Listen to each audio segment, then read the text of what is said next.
I got a new bookshelf. It looks so nice all put together now. It almost makes the mess that's left over in my room worth it. Actually no, it doesn't. I lied. Hi guys, welcome back to my channel. So today's video is probably a bad idea because I decided to participate in another readathon. Do you see too much of a glare on my glasses? You may have noticed that I didn't really do a cramathon wrap-up video, and that is just because I didn't read any books for cramathon.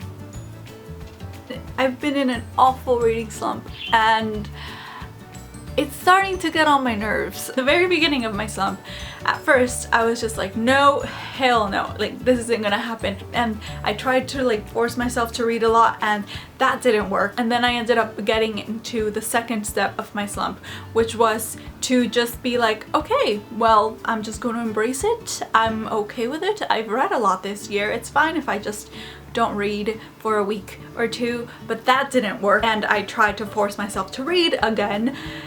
And that failed miserably because I started a lot of books that I never really finished, and that was pretty bad. Now it's been a month and I've read a couple pages here and there. I've started a lot of books, but I haven't really read anything, and that just can't happen. I need to start reading again. Long story short, I decided to participate in the Booktubeathon in order to get back into reading. I'm just gonna get started though because I don't want this to be a long video. I have another video. Oh, yesterday I started a new channel. If you guys are interested, it's called LIFEANTHINGS. I will have it linked down in the bottom bar. I'm actually doing Vita, which is vlog every day in August. So I'm gonna upload a video a day over there. And it's just gonna be like chatty, me talking about my life slash video montages slash I have no idea what the hell I'm gonna do over there, but I'm trying to like keep myself just doing things, and I'm trying to stay creative and stuff. So if you guys are interested in any of that, I will link the link down in the bottom bar. You don't have to go and subscribe or check it out or anything. I mean, I know that's not like everybody's cup of tea, like the more personal vloggy stuff. That's why I decided to make it on a separate channel, and it is going to be a little bit more personal. So but yeah, I just thought I'd mention it. If you guys are interested in checking it out, then feel free to, and if not, then just pretend I didn't say anything and just listen to the books I'm gonna read this week, I guess. So Booktubeathon, I will have all of the links and all the information linked down in the bottom bar like I always do for everything. The days, I think, are August 3rd to August 10th, I'm gonna say. I really should have checked the dates properly, but I know it's a week long, so I'm gonna go with those dates. Again, I'll have all the information linked down in the bottom bar for you guys.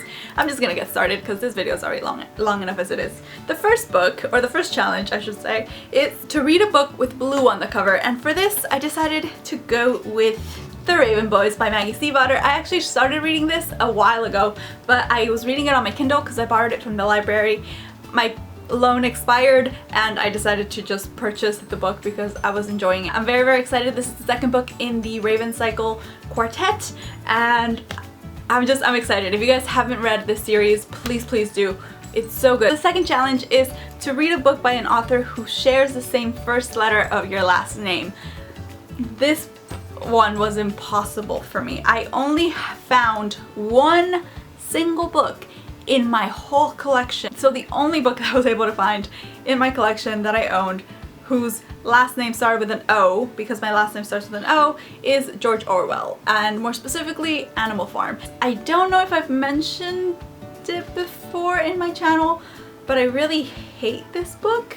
However, it is one of the books I've been wanting to reread, because the reason why I hate this book, I don't think it's so much tied to the book, because in all honesty I don't really remember much of the book except for like the main points of the story. But I read this in 8th grade and I had a very strange middle school. We had 2 periods of math, we had 3 periods of English, which was supposed to be 2 of English and 1 of math, but my English teacher was my science teacher, so he just took off science altogether and we just had 3 periods of English. We had PE and then we had social studies.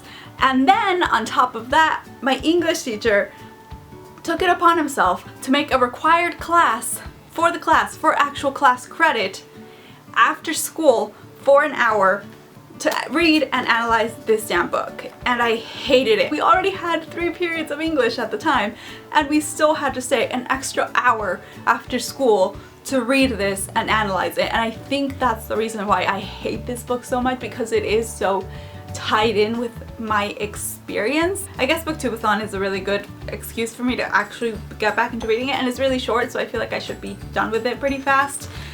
Or pretty quickly. I don't know if I'm gonna read it, honestly. I'm gonna try, but I'm not making promises, if I'm like 100% honest with you guys. I was trying to make this video short and I just keep on going off on tangents. Challenge number 3 is to read someone else's favorite book, and for this I reached out to some of my booktube friends, and Ilse from Ilse's Books, she recommended a Colleen Hoover book. Well, actually the book she recommended was Me Before You by Jojo Moyes, which is her all-time favorite book. She keeps telling me to read it. I keep telling her that it's gonna make me cry, and I don't like really sad books, but I will read it eventually. But the thing is, I wanted to really focus this TBR on the books that I already own. I decided, kind of on her recommendation, to read Maybe Someday by Colleen Hoover, because Colleen Hoover is another one of her all-time favorite authors. We were supposed to do a buddy read for this book this month, or last month, and I just, like I said, I've been in a horrible slump, so that didn't happen. But I'm excited, and I hear that there is a soundtrack that goes along with this, or like songs that go along with this, so I'm very, very excited to read it. Or challenge number 4 is to read the last book you acquired. For this, it was going to be another book, which I will get into, but this book actually just arrived just today, like just this morning, and I didn't think that it was gonna get here on time, and I actually bought this with the Booktubeathon discount on the Book Depository, which, if you guys don't know, there's a select number of books that are, I think, 10% off for the Booktubeathon. So if you guys are interested in go checking it out, please do. It's awesome. I got this because I can't find anywhere else that has this cover for this book anymore. They only have like the bright neon one or the movie cover one, which I actually considered getting the movie cover one because I do like it, but I wanted this one. You might have guessed which one it is. It is Me and Earl and the Dying Girl. I just really like this cover. I like the multiple colors. So I took advantage of the discount and I just got this, and it arrived this morning, so I'm excited. This book, I've heard very mixed, like super mixed reactions for this book. So I'm kind of excited / scared to read it, but I really want to watch the movie, and I've been holding off on watching the movie just because I needed to read the book first. Challenge number 5 is to finish a book without letting go of it, and for this I picked a really short book. Virginia Woolf's A Room of One's Own. I've had this for a couple months. I've been dying to read it. I never have because it's really little, and it's always like in my classics / books that I read for school that I really enjoyed shelf, and I always forget about it. Really want to read more feminist literature, and I figured Virginia Woolf is a really good place to start and just kind of start branching out of there. So I'm very excited. It's very, very short. It's a very, very short book, and I just love the Penguin Modern Classics.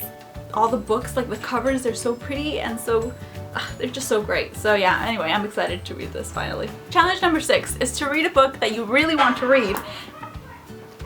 There are kids playing over there. I chose World After by Susan E. I started this book, didn't get around to finishing it. I need to finish it. I was supposed to read it with...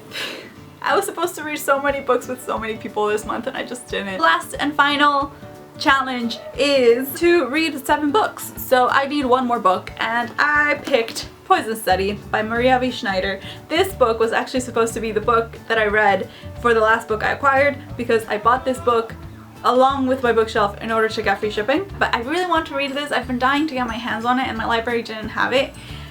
So I decided to buy it. I feel like I've slowly started to get back into like that reading mood. This book has been calling to me, so this might actually be the first book that I start with, because I've been feeling it. I know it sounds weird. What am I saying? I don't even know anymore. Okay, that is it, guys. I'll see you next time. Bye. These are the final results, and I'm happy with them.